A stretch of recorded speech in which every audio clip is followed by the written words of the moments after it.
대한민국 음악사의 찬란한 한 페이지가 지금 거칠게 흔들리고 있습니다. 국민 가수 이선희. 이름 석자만으로도 고결함과 무결함의 상징이었던 그녀가 마주한 현재는 차가운 법의 판단과 대중의 싸늘한 시선뿐입니다. 2024년 내려진 법원의 벌금형 판결, 그리고 이어진 고개 숙인 사과. 40년 동안 견고하게 쌓아올린 신뢰의 성벽이 단 몇 장의 서류에 의해 균열을 일으켰습니다. 사람들은 묻습니다. 어떻게 그럴 수 있느냐고. 평생 돈 이야기를 입에 올리지 않던 사람, 무대 위에서 오직 노래의 본질에만 집중하던 사람이 왜 이런 비극의 주인공이 되었을까요?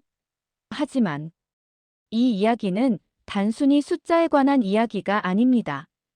이것은 너무나 오랫동안 자신을 폐쇄된 공간에 가두어온 한 인간이 세상과 소통하는 법을 잊어버린 채 홀로 서야 했던 40년의 고독한 기록입니다. 우리는 오늘 그녀가 평생을 바쳐 지키려 했던 그 침묵이 어떻게 스스로를 가두는 감옥이 되었는지, 그 참혹하고도 고독한 진실을 깊숙이 들여다보려 합니다.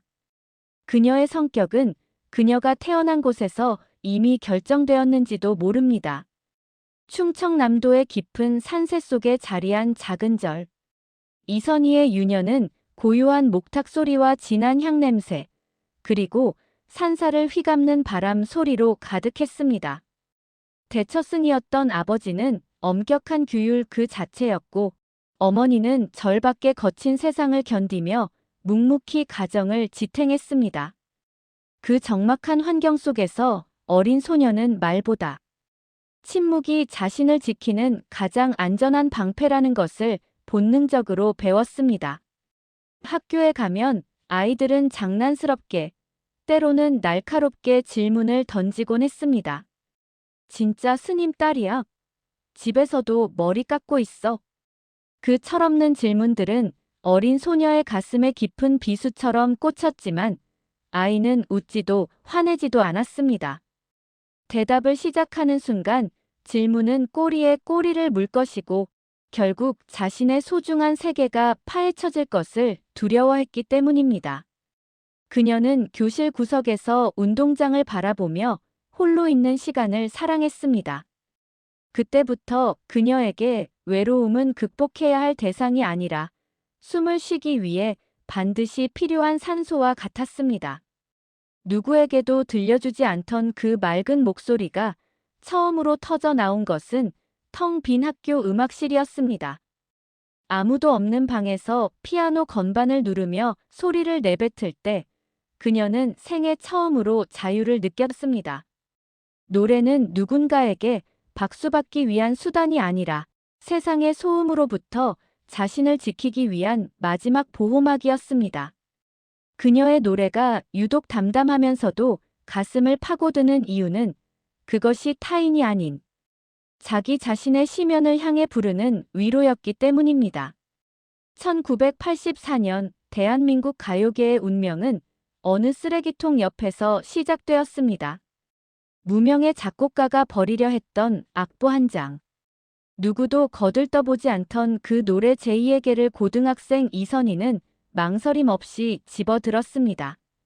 버려진 노래와 버림받는 것이 두려웠던 소녀의 만남. 그것은 어쩌면 예고된 필연이었습니다. 강변가요제 무대에 선 그녀는 화려한 드레스 대신 청바지에 단발머리, 얼굴의 절반을 가리는 굵은 뿔테 안경을 쓴 수수한 모습이었습니다. 하지만 그녀가 입을 여는 순간 현장의 공기는 완전히 바뀌었습니다. 떨림 없는 고음, 청아한 울림. 대한민국은 그날 이후 이선희라는 이름에 중독되었습니다. 대상을 거머쥐고 쏟아지는 스포트라이트 속에서도 그녀는 여전히 당황한 기색이 역력했습니다.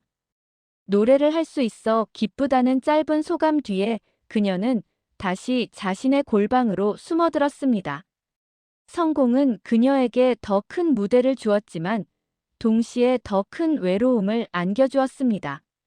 사람들은 그녀를 작은 거인이라 불렀지만 정작 그녀는 거대한 세상 앞에 홀로 선 길을 잃은 아이일 뿐이었습니다. 인생의 가장 화려한 정점에서 그녀는 첫 번째 결혼을 선택했습니다. 평생을 함께할 동반자이자 음악적 파트너였던 사람. 사람들은 그녀가 드디어 기댈 수 있는 든든한 어깨를 찾았다고 믿었습니다. 하지만 그 결혼은 안식처가 아닌 길고 긴 잔혹한 고난의 서막이었습니다. 남편의 잇따른 사업 실패와 도저히 감당할 수 없는 천문학적인 채무. 국민 가수라는 명성은 역설적으로 빚쟁이들을 불러 모으는 가장 확실한 광고판이 되었습니다. 그녀는 무대 위에서 사랑과 희망을 노래했지만 무대 아래로 내려오면 채무 변제를 위해 수많은 서류 뭉치와 씨름하며 눈물을 삼켜야 했습니다. 단 한 번도 돈을 욕심낸 적 없던 그녀에게 경제적인 이유로 무너져가는 가정은 참혹한 형벌이었습니다. 결국 1998년 6년 만에 종지부를 찍은 결혼 생활. 하지만 비극은 이혼으로 끝나지 않았습니다. 1년 뒤 들려온 전 남편의 갑작스러운 사망 소식은 그녀를 다시 한번 거대한 충격 속에 던져놓았습니다. 그녀는 깊은 슬픔 속에 빈소를 지켰지만 대중의 시선은 냉담했습니다. 하지만 그녀는 변명하지 않았습니다. 슬픔을 소리내어 말하는 순간 자신이 겨우 유지해온 삶의 균형이 완전히 무너질 것 같았기 때문입니다.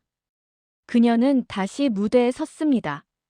조명이 꺼진 대기실에서 홀로 주저앉아 다리를 떨면서도 관객 앞에서는 흔들림 없는 고음을 내뱉었습니다. 그것은 노래가 아니라 삶과 맞서 싸우는 한 인간의 처절한 생존 투쟁이었습니다.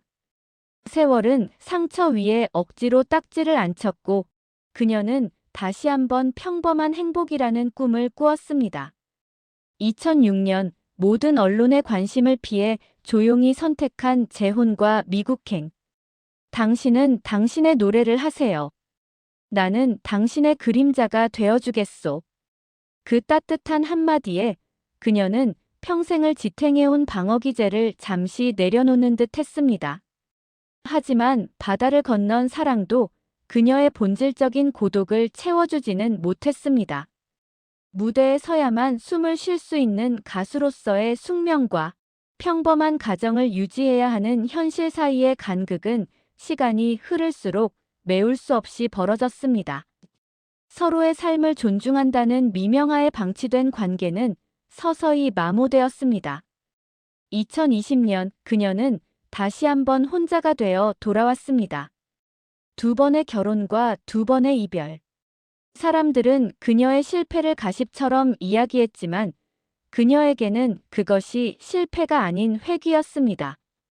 자신에게 가장 익숙하고 편안한 상태, 즉 절대 고독의 상태로 돌아온 것뿐이었습니다. 가장 뼈아픈 타격은 혈육보다 믿었던 제자 이승기와의 분쟁이었습니다. 오랜 시간 스승님이라 부르며 따르던 제자와의 결별은 이선이라는 이름이 가진 도덕적 권위에 회복 불가능한 흠집을 냈습니다. 소속사 내의 불투명한 정산 문제와 복잡한 이해관계 속에서 그녀의 역할에 대한 대중의 의구심이 쏟아졌습니다. 경영에 관여하지 않아 세세한 내용은 몰랐다는 해명은 대중에게 무책임한 회피로 비춰졌고 40년 동안 쌓아온 바른 가수의 이미지는 순식간에 모래성처럼 허물어졌습니다. 결국 법정은 그녀에게 업무상 횡령 혐의로 벌금형을 선고했습니다. 금액의 크기보다 더 아픈 것은 그녀가 지켜온 40년의 진심이 법적 처벌이라는 주홍글씨에 의해 전면 부정당했다는 사실입니다. 그녀는 카메라 앞에서 짧게 고개를 숙였습니다. 하지만 그 고개 숙임은 대중을 향한 사죄였을까요? 아니면 자신의 삶을 제대로 돌보지 못한 스스로를 향한 비통한 자책이었을까요? 세상과 소통하기보다 침묵을 택했던 대가는 너무나도 가혹했습니다. 이제 그녀의 나이 60을 넘었습니다. 화려했던 트로피들에는 먼지가 앉았고 거실을 가득 채웠던 팬들의 환호성은 이제 무거운 정막으로 바뀌었습니다. 하지만 역설적이게도 모든 것을 내려놓은 지금 그녀는 그 어느 때보다 자유로워 보입니다.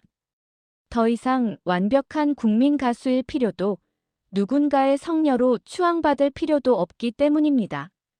횡령범이라는 비난도 비정한 스승이라는 낙인도 이제는 그녀가 온전히 견뎌내야 할 삶의 무게가 되었습니다.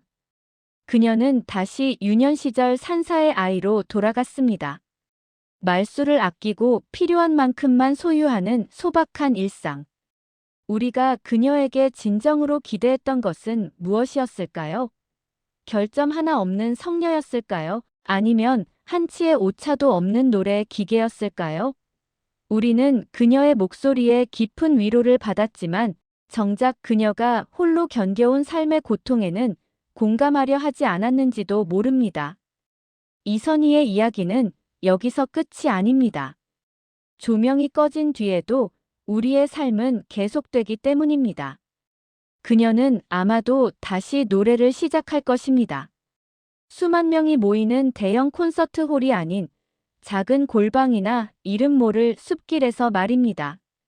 이번에 부르는 노래는 누군가에게 박수받기 위한 것이 아닐 것입니다. 그것은 평생을 침묵으로 견뎌온 자신에게 건네는 첫 번째 위로이자 비극의 터널을 통과한 자만이 낼 수 있는 진실한 호흡의 기록일 것입니다. 해가 집니다. 하루가 가고 한 시대가 저뭅니다. 하지만 어둠 속에서도 그녀는 여전히 숨을 쉽니다. 그리고 다시 노래를 부릅니다. 그 소리는 아주 작아서 귀를 기울여야만 들리지만 그 어떤 고음보다 강력하게 우리의 가슴을 울립니다. 견디는 것이 곧 살아남는 것이며 살아남은 것이 곧 승리라는 것을 그녀는 자신의 온 삶으로 증명하고 있습니다. 오늘 준비한 이선희 씨의 삶에 대한 이야기는 여기까지입니다. 한 시대를 풍미한 가수의 영광 뒤에 가려진 고독과 아픔을 통해 우리 각자의 삶 속에 놓인 침묵의 의미를 다시 한번 생각해보는 시간이 되셨기를 바랍니다. 끝까지 시청해주신 여러분께 진심으로 감사드립니다. 영상이 마음을 울렸다면 구독과 좋아요 부탁드리며 여러분의 따뜻한 의견도 댓글로 남겨주시면 감사하겠습니다. 저는 다음에도 깊이 있는 이야기로 다시 찾아뵙겠습니다. 감사합니다.